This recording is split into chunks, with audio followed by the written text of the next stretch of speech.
Hello there and welcome back to another video which has been about a month in the making. I don't remember when I posted this video, but I did post a video about a month ago, a month and a bit ago, of Boba's sort of mini diorama, Boba's Palace or Boba's Throne mini diorama, and thought it'd be a cool idea for a Lego Star Wars build that takes up only 8 by 16 bricks, which is the same as a Lego Harry Potter set, but can include some iconic scenes such as Boba's Palace and I suppose more importantly the thrones of Star Wars, which is exactly what we're going to do today.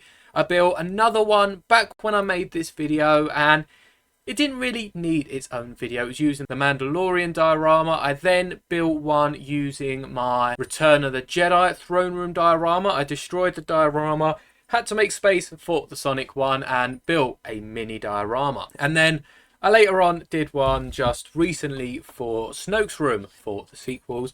So you've got every sort of era represented. You've got the prequels, you've got the originals, you've got the post-originals, I guess, which somewhat sequels, but more of the Mando Boba Fett stuff, and then you've got the sequel trilogy, which is all the way in the future. So you've got the 4 key eras of Star Wars summed up quite nicely into a diorama, and it's all on these base plates, which actually come from the minifigure stands. You've seen the red and the blue one on my display. On the bottom of the red one, I think it is, I've got all my Marvel minifigures, and they're actually resting on the 4x3 black base plates that you get with the CMFs.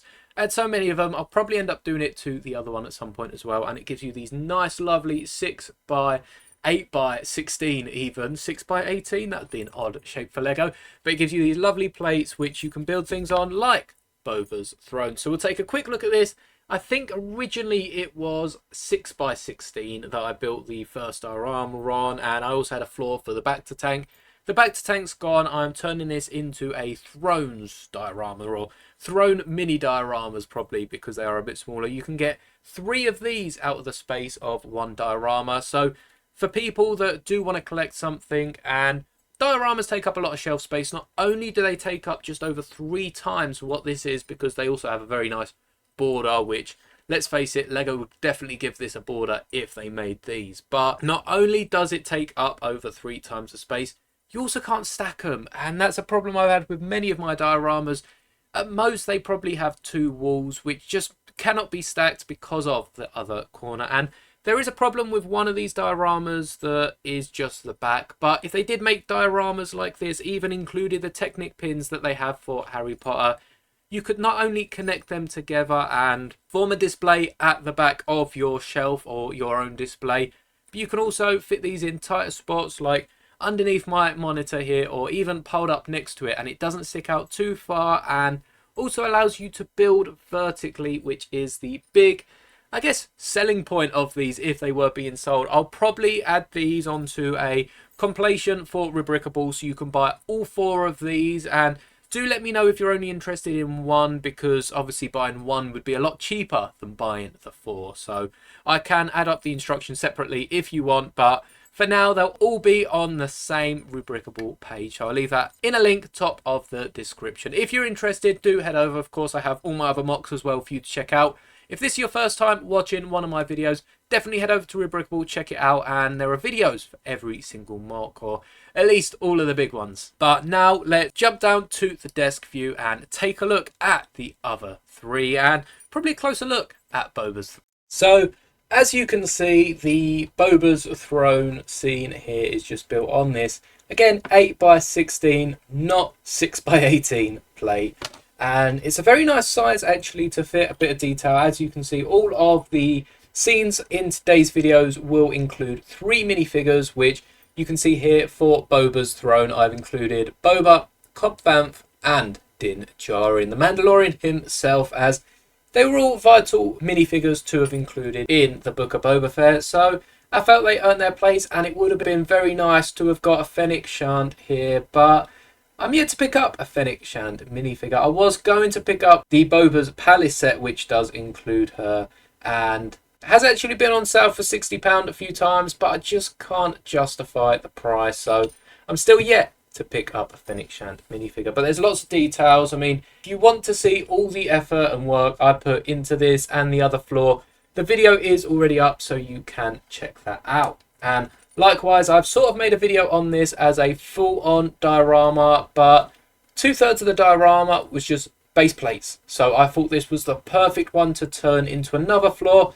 And you can see with Maul and his Darksaber, you've got Pre-Vizsla, which is a custom figure I've made, and also the Bo-Katan from her Mandalorian Starfire, or as she calls it, the Gauntlet. And this miniature diorama, which I am going to coin the term now, these are mini dioramas, does include quite a bit of detail for all it is. Now, it is only the back wall because the Mandalorian throne room is just so large. It, I guess, could have had the walls built on the side, but you wouldn't get these windows in at the back, and I really did want to get some nice big blue windows, so just included some glass elements to build it up, and that just enables another diorama to be put on top. But these do clip together just like so, and they do look really cool. I'm a big fan. The only problem, I guess, is really at this angle, the top floor does block out a bit of light from the bottom one, and that goes with all of them. But as I'll be showing them off individually, again, these two have their videos. If you're interested in them, check them out. The next two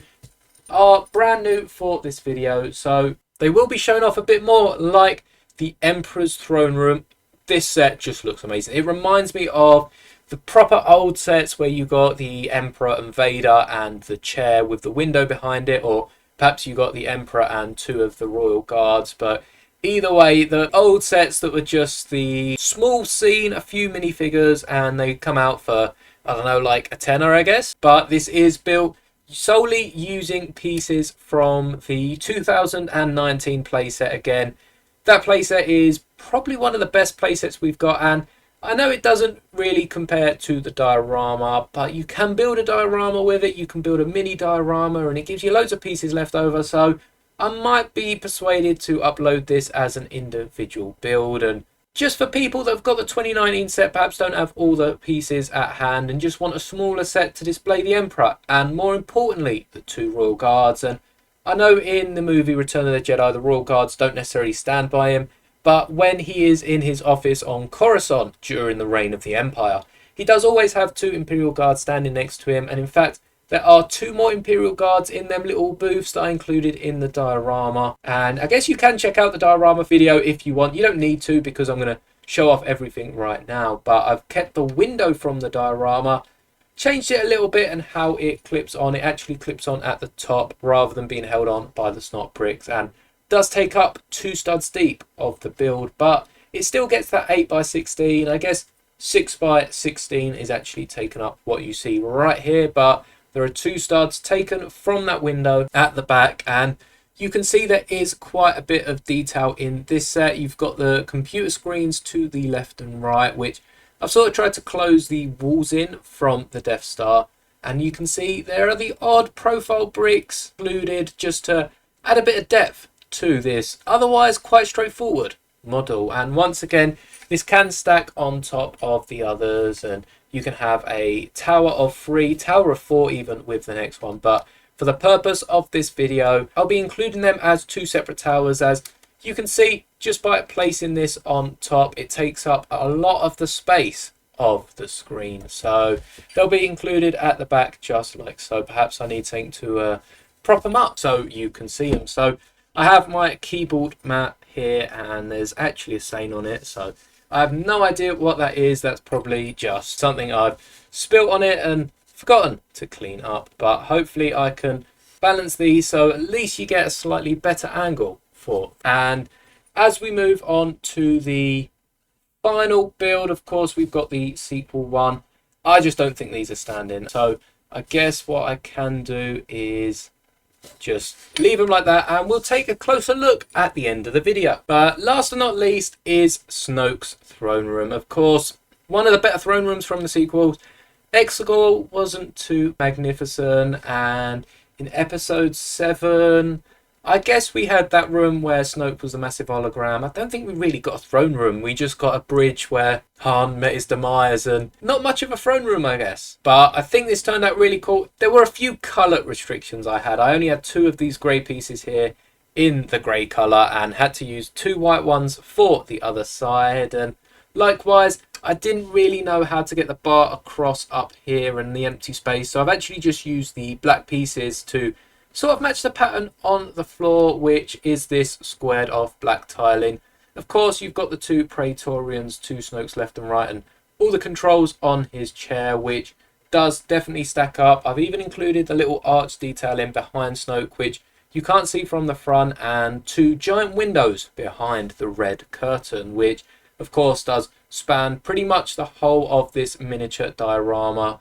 And I've just tried to include as much detail as I can from the actual scene in such a small space. So including the two Praetorians, of course, was a must. I was going to include the third one. I do have 3 Lego Praetorians, but there's a theme with all of these sets. 2 Imperial Guards and the Emperor, 2 Mandalorians and Mando. Again, 2 Mandalorians and Cobb Vanth. I had to include 2 Praetorians with Snoke just to keep the 3 minifigures going. And as you can see, they do all slot together. Perhaps just once on camera I will stack up all 4 of them and I guess show them off on their side, as they're not going to fit any other way.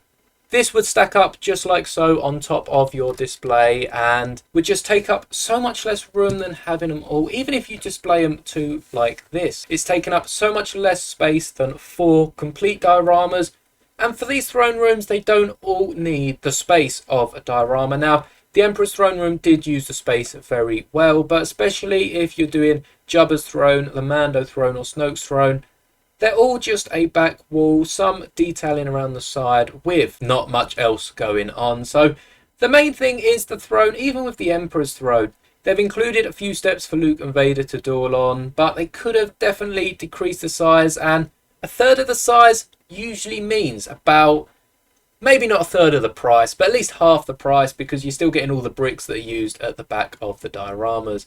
And as you can see, if you are looking to mock these out, of course the instructions are on Rebrickable, and it will tell you how much all the pieces will cost before you buy the instructions. So that is very helpful from Rebrickable, and hopefully it doesn't cost the price of 4 dioramas, because it's really not worth it. And you can of course switch out colours, switch out pieces based on what you have in your Lego collection. But if you do end up purchasing it, do let me know. I'd love to see an image, and I would love for Lego to come out with something like this. Half the price of a diorama, perhaps around the £30 mark, if that, because you are getting 3 named minifigures, hopefully, for the most part. Like, they wouldn't include the 2 Imperial Guards, they'd include Vader and Luke, which would be a fine addition to the collection. But do let me know what you think of it by dropping a like if you did enjoy the video, and if you have anything to comment, do leave it in the comments. Subscribe for more awesome Lego content, and as always, may the bricks be with you.